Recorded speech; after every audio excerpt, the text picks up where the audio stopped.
Praise the Lord. കർത്താവിൻ്റെ അതിപരിശുദ്ധ നാമം ഈ പ്രഭാതത്തിലും വാഴ്ത്തപ്പെടുമാറാകട്ടെ. വീണ്ടും മഹനീയം എന്ന കൂട്ടായ്മയിലേക്ക് എൻ്റെ എല്ലാ പ്രിയ സഹോദരങ്ങൾക്കും സ്വാഗതം. വേഗം വരുന്ന യേശു ക്രിസ്തുവിൻ്റെ നാമത്തിലുള്ള എൻ്റെ സ്നേഹവന്ദനവും അറിയിച്ചു കൊള്ളുന്നു. ഈ പ്രഭാതത്തിൽ ദൈവത്തിൻ്റെ ആത്മാവ് നിങ്ങളോട് സംസാരിപ്പാൻ ആഗ്രഹിക്കുന്നത് നമ്മളുടെ ഹൃദയത്തിലെ നല്ല ആഗ്രഹങ്ങളെ നമുക്ക് എങ്ങനെ ജീവിതത്തിൽ നേടിയെടുക്കുവാൻ കഴിയും എന്നുള്ള സബ്ജക്റ്റിനോടനുബന്ധിച്ചാണ് ദൈവത്തിൻ്റെ ആത്മാവ് ഇന്ന് പ്രിയപ്പെട്ടവരോട് സംസാരിപ്പാനായി ആഗ്രഹിക്കുന്നത്. ഇന്ന് മനുഷ്യരാശിയെ കാർന്നു തിന്നുകൊണ്ടിരിക്കുന്ന ഒരു മാറാവ്യാധിയാണ് ഡിപ്രഷൻ. 90% പേരും ഡിപ്രഷന് അടിമപ്പെട്ടുകൊണ്ടിരിക്കുകയാണ്. കാരണം എന്താണ്?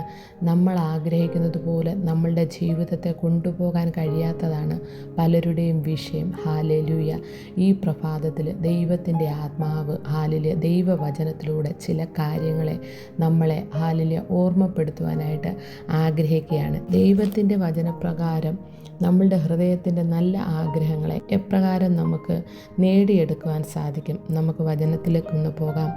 അതിനായിട്ട് ഒരു 3-4 പോയിന്റുകൾ ഒന്ന് പറഞ്ഞ് വേഗത്തിൽ നമുക്ക് ദൈവസന്നിധിയിൽ പ്രാർത്ഥിക്കാം. ഒന്നാമതായി, നാം നമ്മുടെ ജീവിതത്തിൻ്റെ നടത്തിപ്പുകാരനായിട്ട് ദൈവത്തെ നമ്മുടെ ജീവിതത്തിലേക്ക് കൊണ്ടുവരിക എന്നുള്ളതാണ്. നമ്മുടെ ജീവിതത്തെ ദൈവത്തിൻ്റെ കരങ്ങളിലേക്ക് ഏൽപ്പിക്കുകയാണെങ്കിൽ അവൻ നല്ല ഒരു ഇടയനായിട്ട് നമ്മളുടെ ജീവിതത്തെ നയിക്കുക മാത്രമല്ല, നന്മയും കരുണയും എല്ലാ കാലത്തും നമ്മളെ പിന്തുടരും. സങ്കീർത്തനം 23:1 എന്താ പറയുന്നത്? യഹോവ എൻ്റെ ഇടയനാകുന്നു, എനിക്ക് മുട്ടുണ്ടാകുകയില്ല. ആ സങ്കീർത്തനത്തിൽ ഉടനീളം ദൈവത്തെ തൻ്റെ ജീവിതത്തിൻ്റെ നടത്തിപ്പുകാരനായി ഏറ്റെടുക്കുന്ന ഒരു വ്യക്തിക്ക് വേണ്ടി ദൈവം ഒരുക്കി വച്ചിരിക്കുന്ന അനുഗ്രഹങ്ങളാണ് പറഞ്ഞിട്ടുള്ളത്. എങ്കിൽ അവസാനത്തെ വാക്യം ഒന്ന് ഓർമ്മിപ്പിക്കാം. നന്മയും കരുണയും എൻ്റെ ആയുഷ്കാലമൊക്കെയും എന്നെ പിന്തുടരും. ദൈവകരങ്ങളിൽ നമ്മുടെ ജീവിതത്തെ നാം പൂർണ്ണമായി സമർപ്പിച്ച് അവൻ്റെ വഴികളിൽ നാം നടക്കുവാൻ തുടങ്ങുമ്പോൾ നമ്മളുടെ ഹൃദയത്തിൻ്റെ നല്ല ആഗ്രഹങ്ങളെ ദൈവം നമുക്ക് വേണ്ടി നൽകിത്തരുവാനിടയായിത്തീരും. രണ്ടാമത്, നമ്മുടെ ജീവിതത്തിലെ നല്ല ആഗ്രഹങ്ങളെ നേടണമെങ്കിൽ ദൈവവചനം രാപ്പകൽ ധ്യാനിക്കണം. ഹാലേലൂയ. ഇന്ന് ലോകത്തിൽ നമുക്ക് ചിന്തിക്കാനും ധ്യാനിക്കാനും എൻ്റർടൈൻമെൻറ്റിനുമൊക്കെ ഒരുപാട് കാര്യങ്ങളുണ്ട്. പക്ഷേ നമ്മുടെ നല്ല ആഗ്രഹങ്ങൾ ദൈവസന്നിധിയിൽ നേടിയെടുക്കണമെന്ന് ആഗ്രഹിക്കുന്ന ഒരു വ്യക്തിയാണ് നിങ്ങളെങ്കിൽ നിങ്ങൾ ചെയ്യേണ്ട രണ്ടാമത്തെ കാര്യം ദൈവത്തിൻ്റെ വചനത്തെ രാപ്പകൽ ധ്യാനിക്കണം. ഹല്ലേലൂയ. 1 സങ്കീർത്തനത്തിൻ്റെ 2-3 വാക്യങ്ങളിൽ ഇപ്രകാരമാണ് പറയുന്നത്: യഹോവയുടെ ന്യായപ്രമാണത്തിൽ സന്തോഷിച്ച് അവൻ്റെ ന്യായപ്രമാണത്തെ രാപ്പകൽ ധ്യാനിക്കുന്നവൻ ഭാഗ്യവാൻ. അവൻ ആറ്റരികത്ത് നട്ടിരിക്കുന്നതും തക്ക കാലത്ത് ഫലം കായ്ക്കുന്നതും ഇല വാടാത്തതുമായ വൃക്ഷം പോലെ ഇരിക്കും. അപ്പോൾ ദൈവത്തിൻ്റെ വചനത്തെ രാപ്പകൽ ധ്യാനിച്ച് അതിന് അഡിക്റ്റ് ആകുന്ന ഒരു വ്യക്തിയുടെ മുഖം ഒരിക്കലും വാടിയിരിക്കത്തില്ല. അവൻ ഒരിക്കലും ഫലമില്ലാതെ പോകുകയില്ല. അവൻ ചെയ്യുന്നതൊക്കെയും സാധിക്കും. ഹല്ലേലൂയ. അങ്ങനെയെങ്കിൽ എൻ്റെ പ്രിയപ്പെട്ടവരെ, നിങ്ങളുടെ ജീവിതത്തിൽ എന്തെങ്കിലും നിങ്ങളുടെ നല്ല ആഗ്രഹങ്ങൾ നടക്കാതെ ഇരിക്കുകയാണെങ്കിൽ ദൈവസന്നിധിയിൽ അവൻ്റെ വചനത്തെ രാപ്പകൽ ധ്യാനിക്കുവാൻ തുടങ്ങിക്കോ. ദൈവം നിങ്ങൾക്ക് വേണ്ടി നിങ്ങളുടെ ആഗ്രഹങ്ങളെ സാധിപ്പിച്ചു തരും. ഹല്ലേലൂയ. മൂന്നാമത്, ദൈവാത്മാവ് എന്നെ ഓർമ്മിപ്പിക്കുന്നത് നാം എല്ലായിടത്തും വിശ്വസ്തരായിരിക്കണം. ഹല്ലേലൂയ.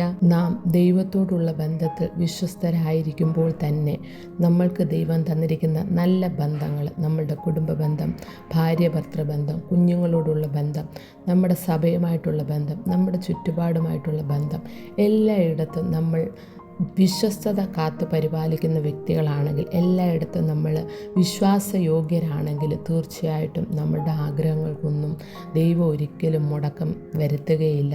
നമ്മളുടെ നല്ല ആഗ്രഹങ്ങളെ ദൈവം സാധിപ്പിച്ച് തരിക തന്നെ ചെയ്യും. 37 സങ്കീർത്തനത്തിൻ്റെ 4-5 വാക്യങ്ങളിൽ ഇപ്രകാരമാണ് പറയുന്നത്: യഹോവയിൽ തന്നെ രസിച്ചു കൊള്ളുക, അവൻ നിൻ്റെ ഹൃദയത്തിലെ ആഗ്രഹങ്ങളെ നിനക്ക് തരും. നിൻ്റെ വഴി യഹോവയെ ഭരമേൽപ്പിക്കുക, അവനിൽ തന്നെ തന്നെ ആശ്രയിക്കുക, അവൻ അത് നിർവഹിക്കും.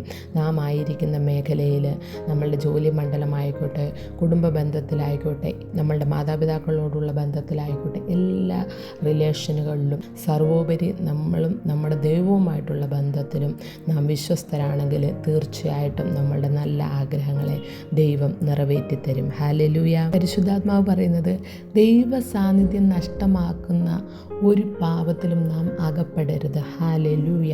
നമ്മൾ ഉൽപ്പത്തി പുസ്തകം 39 അധ്യായത്തിലേക്ക് പോകുമ്പോൾ, യോസെഫിനെ മിസ്രൈമിലേക്ക് അടിമയായി വിറ്റ് കഴിഞ്ഞ് പോത്തിഫറിൻ്റെ വീട്ടിൽ അവനായിരിക്കുമ്പോൾ അവൻ്റെ യജമാനൻ അവനിൽ കാണുന്ന ഒരു പ്രത്യേകത എന്താണ്? യഹോവ അവനോട് കൂടെ ഉണ്ടെന്നും അവൻ ചെയ്യുന്നതൊക്കെയും യഹോവ സാധിപ്പിക്കുന്നു എന്നും അവൻ്റെ യജമാനൻ കണ്ടു. ഹല്ലേലൂയ.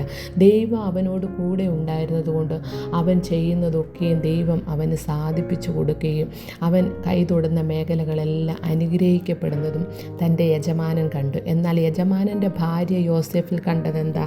അവൻ മനോഹര രൂപിയും കോമളനുമാണെന്ന് കണ്ട് പാപം ചെയ്യാൻ വേണ്ടി അവനെ നിർബന്ധിച്ചു. എന്നാൽ തൻ്റെ മേലുള്ള ദൈവത്തിൻ്റെ സാന്നിധ്യത്തെ നഷ്ടപ്പെടുത്തുവാൻ യോസെഫ് സമ്മതിച്ചില്ല. ഹല്ലേലൂയ. അവൻ ആ പാപം വിട്ട് ഓടിപ്പോയി.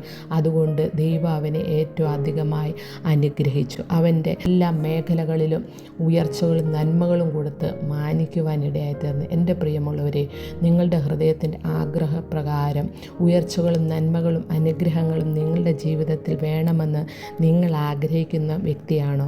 അങ്ങനെയെങ്കിൽ ദൈവത്തിൻ്റെ വചനം പറയുന്നു, ദൈവത്തിൻ്റെ മന്ദിരമാണ് നിങ്ങളുടെ ശരീരം.